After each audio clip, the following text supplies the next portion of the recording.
What's going to rise? Webster Style, the man, the voice, the fragrance. Compared to when you've seen me the past, it's getting a little bit longer, but we're back talking to some wonderful creators. In this case, we're here with RJ Atkinson to talk about her book, The Seventh. Sorry, I want to say the Seventh Adventure, but it's the Seventh Kingdom. I don't want to get it. I don't want to get it screwed up. Robbie, how you doing today?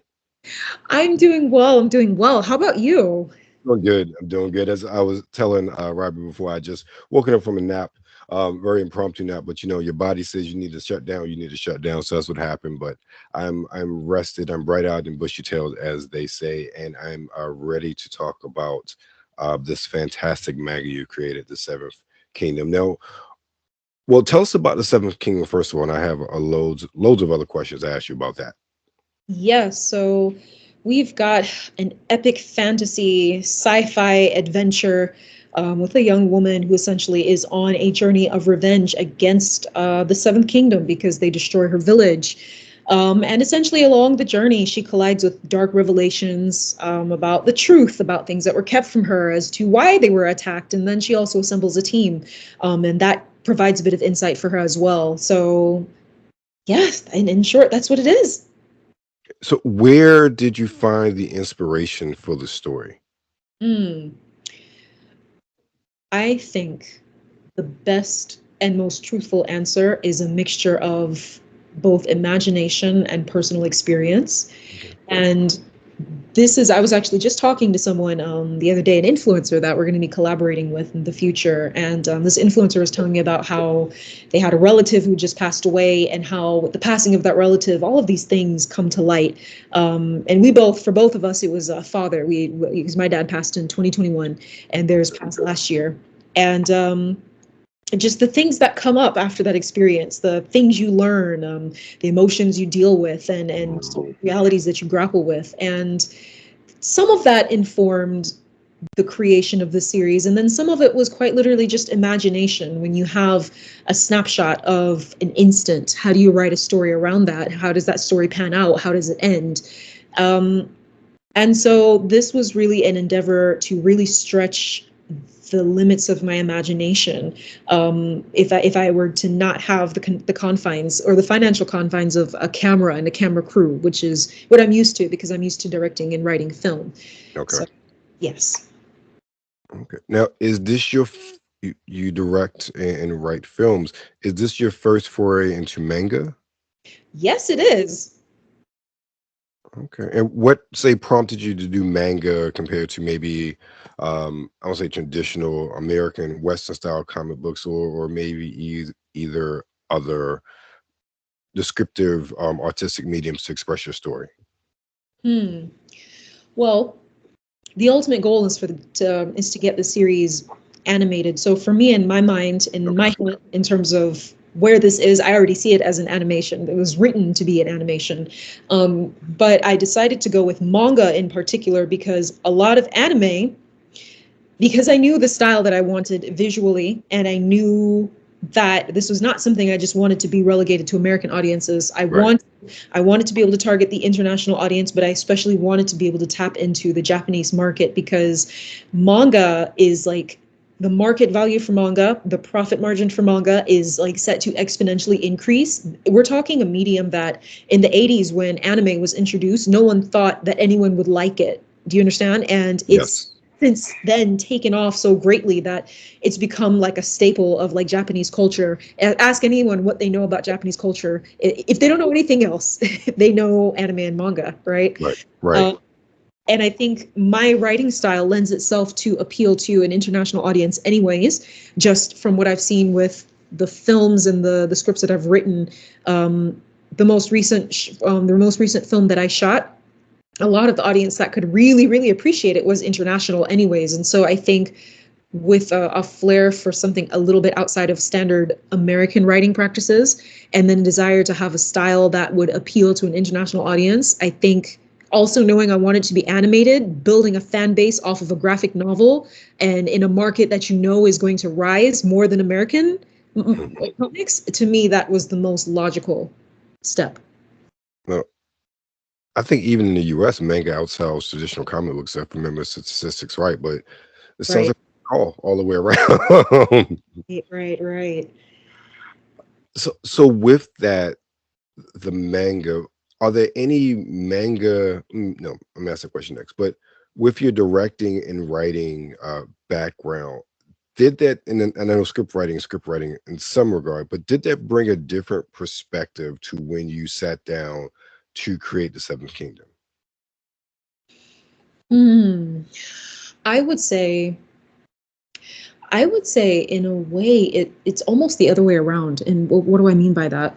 Like almost everything that I, well, not really, mostly everything I use for script writing and filmmaking, I also use for manga. But Mhm. there's things that you can write a certain type of silence or kind of space in your film, a moment where silence really processes. And people, based on the visual, based on the lineup of the clips and the shots, people understand what's happening, even if no words are being said. Whereas with manga, I find myself very aware, especially the stage we're in. I find myself very aware of like if I write something in the script and that is actually brought into panels, you realize like, oh wait, some of this translates, but the thought process is not entirely clear. So you have to clarify even more almost. And in a way, with script writing for film, you can let that silence ride because it works. In a way, intuitively, when people read it, they understand that. So that's an interesting thing I've encountered recently. But Mhm. I would definitely say mostly everything I do in filmmaking leans over because if you want to direct actors, then you have to know how to relay emotion. And when you can Right. write with detail and emotion and create an atmosphere, as the lead illustrator tells me, because I work very closely with Walla, when you can create atmosphere, you give them a lot to pull from. So there's not much guesswork for them. Okay. Now, are there, I guess, not so much that influenced you per se in a visual style, but there any anime and manga that really say that built your love of the medium? Yes, and most of the times when people ask me this, I feel like my immediate answer would be Sailor Moon simply because I grew up with it. Right. Grew up during the era of Cartoon Network when Toonami was popular, and so you had Sailor Moon, and I remember Blockbuster was a thing. And on Friday nights, Dad and I would go to Blockbuster, and he'd get like one VHS tape, to watch for the family, and then I'd get to choose one just for myself. And I remember going to the anime area and picking up a Sailor Moon VHS, and the tape itself was pink. um, and so I think that was probably the series that got my attention because I instantly could tell that the illustration style was different, the Mhm. storytelling and the substance to it. Even as a child, if you couldn't articulate this, you could tell, you could feel the difference. And I liked it, but of course during that time it was kind of considered like uncool or like really nerdy to like that foreign stuff, as they call Yes. it. So yeah. It's interesting you say that because I'm born in the 70s, child of the 80s. So my first series that I really just fell in love with anime and didn't know was anime was Robotech, or I guess in this case with Masopata, uh Geoclimagenesis, and I forget in Macross, yeah. So when all those got spliced together, I knew it was different, but I didn't know what anime was then. But much like it was Sailor Moon, you can tell it was something different. It was different than anything else you were watching. As I got older, I realized, oh, that's what it is. Oh, and then we did the like really nerdy thing in the 90s. Like we go to, in this case, like a Suncoast, we get tapes, we tape trade. We had an anime club in my high school and we still got looked like we were crazy. But I totally get that it wasn't exactly a cool thing, but when you find something you love, you just kind of dive headfirst into it. Right, right. So with the Seventh Kingdom, is this a sort of a one-off graphic novel? Is this a series? How is this? How many volumes are there if there are more than one? So this is an ongoing series, Okay. and I have set the ambitious goal of it's going to be, so technically speaking, I'm releasing each book that gets released is considered a chapter. Like that itself is a chapter.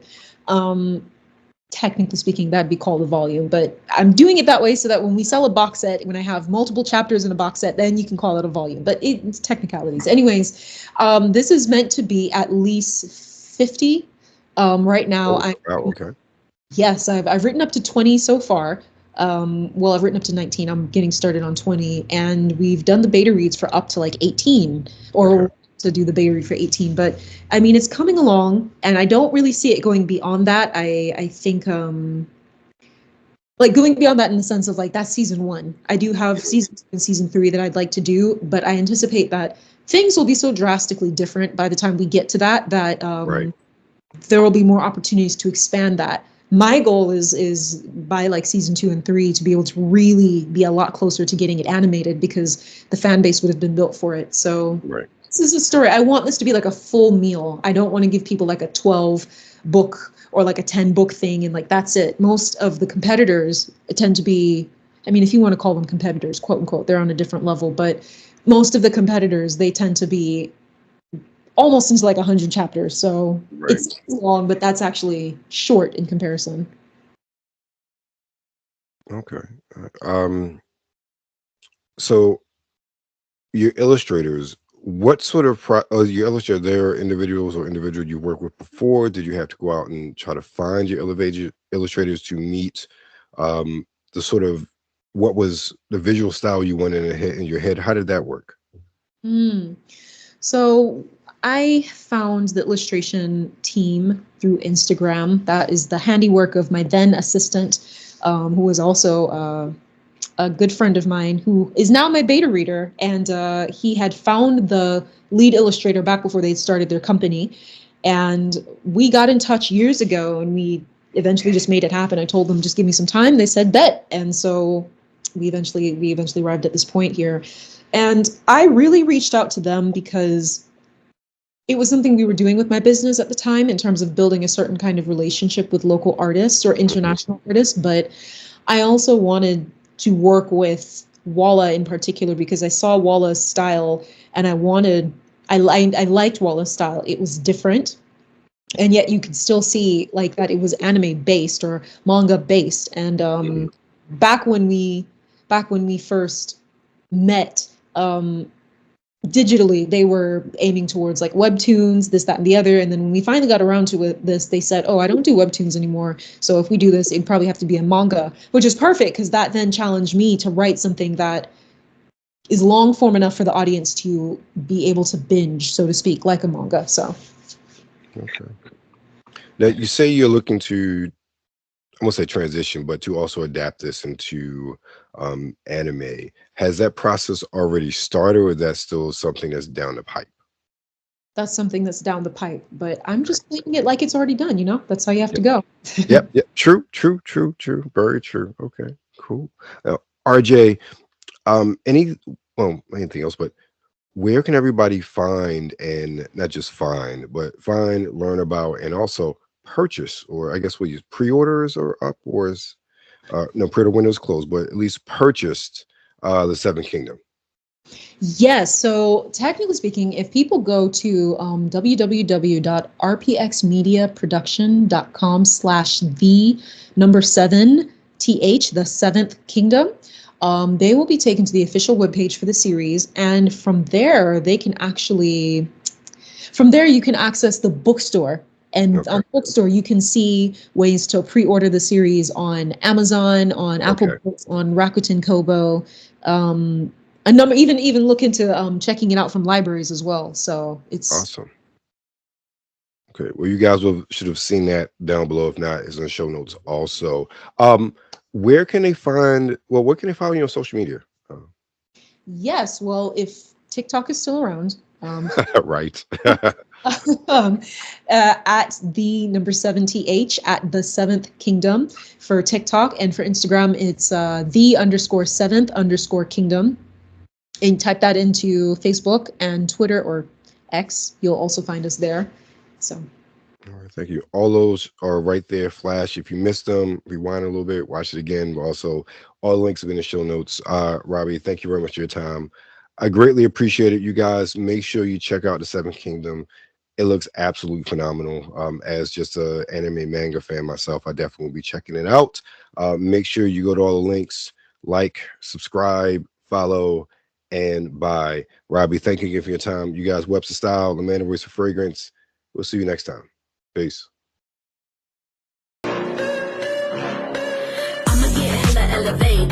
fast lane, gonna get the heart racing. Flipping that switch, yeah, I'ma activate it. Baby, whole world all yours for the take.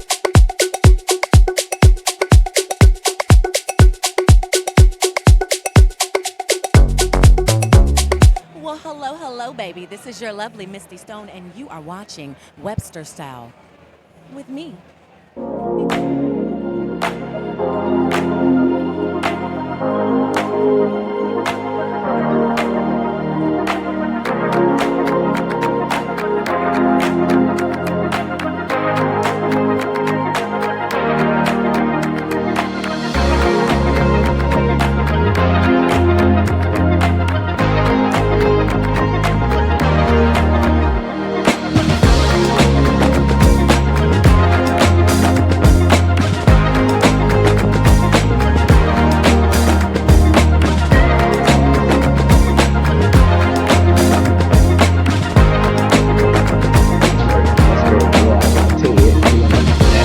What anime are you going to be watching?